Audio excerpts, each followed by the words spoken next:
Are we still seeing massive list price reductions here in the Phoenix real estate market? And more importantly to you, are we finally seeing sellers accept significantly lower offers in order to get their home sold? That's what we're going to discuss today.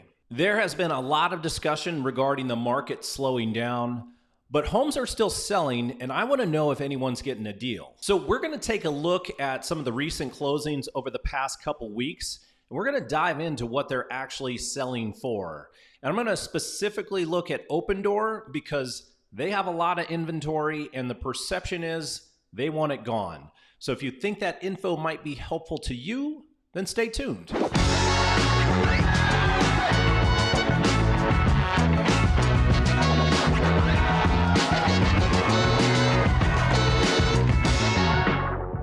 What's up, everybody? It's Greg Corbett with the AZ Lifestyle Group right here in Phoenix, Arizona. If this is your first time to this channel and you're looking to find out everything you need to know about what it's like living in and or moving to the Phoenix metro area, including navigating this real estate market, then make sure to hit that subscribe button and click the bell so you can be notified whenever we post a new video.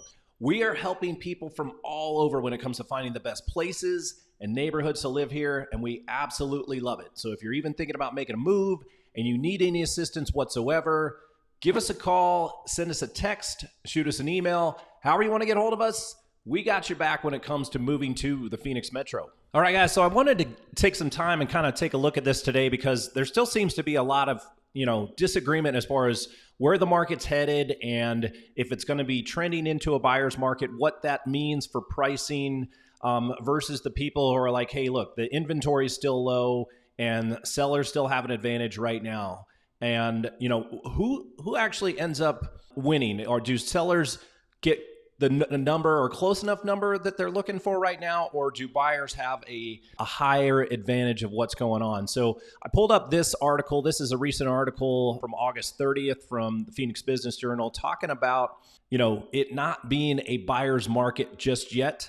And they've got, info that's kind of interesting to look at and kind of some perspectives from different people from across the valley and people who look at the market and just kind of talk about the history, how we got to where we're at as far as being, leading the nation in home price growth for 33 consecutive months, to finally kind of seeing this slowdown where, inventory starts rising, interest rates are higher, and with the weakened demand, we might start to see prices coming down. So here's, sellers accepting bigger price drops. We're seeing this for sure. But what does that mean? Because to me, when I see price drops, it's like, well, the prices, if you look at a lot of the list prices, in my mind, like anything that I've been looking at, everything has been super inflated.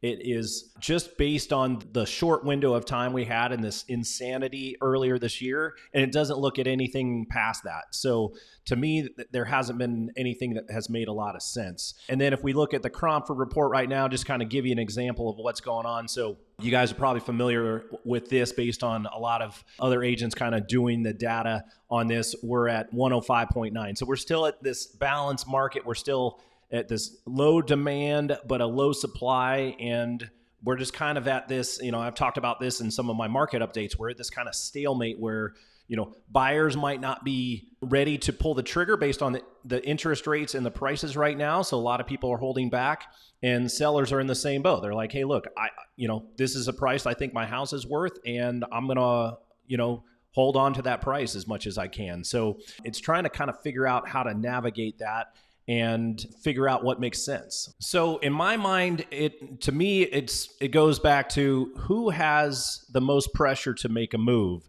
And that kind of, in my mind, kind of goes to people like Opendoor and some of the iBuyers. And Opendoor obviously has, had the majority of, homes listed currently.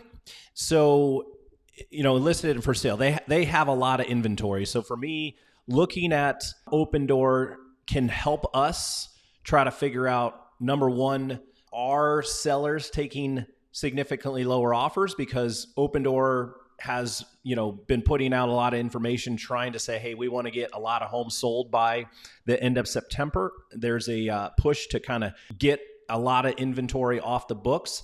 And so I wanted to kind of go back and look over the past couple weeks. So if I go in here, I'm going to pull up just open door listings that have closed between August 15th and August 30th. And obviously, I'm going to focus just on the Phoenix metro area here in Maricopa County. And I'm just going to kind of look at, the price range between like, $350 and about $850 is typically where they buy. And we're going to take a look. Let's just kind of peek into see what I look for. And I'm going to go through a couple things here because number one, the one thing we want to look at, and let me click back to my screen here. The one thing we want to look at is the original list price. That's what they started at. The list price is where the price was listed once they went under contract. And then the sold price obviously is what they ended up taking a deal for. So on this one, they started at $446. They dropped it down over, several weeks to $404. Then they sold it for $375. So this buyer probably got an okay deal. I'm not pulling the comps on these. So realistically, $375 was probably still, in my mind, that was probably maybe still a little bit higher than I would have paid for it. But it's what we want to find out is when if you are looking at list prices, where do you think they're going to come in at to sell? Real quick, you guys, if you're finding this info helpful at all, please let us know. Leave us a comment down below. Give us a like. It really helps to kind of figure out if the info we're putting out is good for you. It also helps us spread it to other people who might need it as well. We appreciate it. So let's just look at a couple more here. We'll go down. This was pretty interesting. We're seeing this. Now, this is in Florence, so keep that in mind too. This was originally listed for $546, and I'll bring up the pictures here just so you kind of see what kind of house this is. So this is, again, in Florence. This was listed for $546.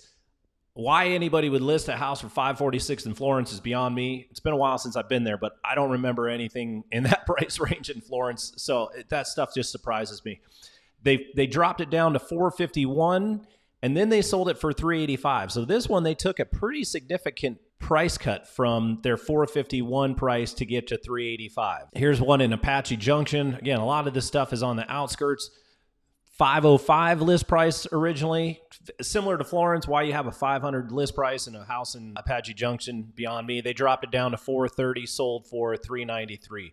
So these are pretty big. Now, when you start getting into some of the other central spots here, and actually, well, here in Chandler, same type of deal. Listed for $531, and then they dropped the list price to $445, sold it for $400. So we're all in the kind of the 30 to 50 grand mark down. So just to give you kind of an idea of what's going on. Now, I looked at these a little bit yesterday, and this is what I kind of started seeing once we got over 400. So you got a higher starting price at 481. Then they dropped it over 3 months down to 409, sold it at 402. So they didn't take a big cut. So whoever offered in on that one, they didn't get a huge reduction off of the current list price at the time. They only got a $7,000 off there. Let's take a look at this real quick. 561 down to 427, then to 405. So there's a 20K difference there. I could look at these all day, honestly. It's just interesting to see what people are doing. But there's not, when I found that I started going through these, I found that there wasn't like a huge, it wasn't like the last list price was, $426, and then they got it for $326. So I think that's my big message when people are watching this is when you really start to kind of go through these, you really want to look at the list price to sold price and what the difference in price was. So, $10,000 reduction here, go down to Mesa. This one they actually purchased at list price. That wasn't even that big of a reduction there. Let's go a little bit lower here. Let's see what's going on in Peoria. Here listed at 436 down to 425. So again, not a huge difference. And I think, so overall, that's what I'm looking for when I'm taking a look at these here is I'm trying to figure out what people got as a deal when they finally put an offer in. Once it got to the list price, it should be, because I've seen these extremely inflated list prices, open door, just like Zillow did last year, overpaid for so many homes, and their list prices never made any sense. So it made sense for them to bring them down, but a lot of people were like, knew the numbers were that low in the beginning. So if you saw these high list prices in the beginning and somebody came in and like, hey, look, the comps realistically are here. And if you listed at 500 in the beginning, but the comp is actually in the 375 range, then companies like Open Door, and this is what, similar to what certain sellers are going through now, they're not willing to take that big jump right away. They want to slowly bring their prices down and see if they can get closer to their number. And they'd rather bring it down slowly over, a month or 2, 3 months, and see if they can get people to come up rather than take that deal up front when people are like, hey, look, you're listed at 500. I think your house is worth 375. That's where my offer is going to go. So even if they might end up taking that later on, they're just not going to give you that in the beginning. So that's what I'm trying to figure out. Like, are there people that are going to take those significant price reductions that are based on real market value rather than, kind of slowly bring their numbers down? It is the smarter way to do it from a seller's perspective to a certain extent. But, I think some people are just holding out hope for these insane prices that they're asking for and being like, oh, maybe if we just get the right person to come in, somebody will pay it. We'll see if that continues. So the overall lesson that I get from this and the message I want to pass along to you guys is we're still not seeing enough downward pressure on sellers to make these huge jumps when it comes to their list price versus what they're going to sell for. So if you're thinking, hey, I'm going to come in, I'm going to see something listed for 500, try to get it for 400, see something for $1 million, try to get it for 800, that type of thing.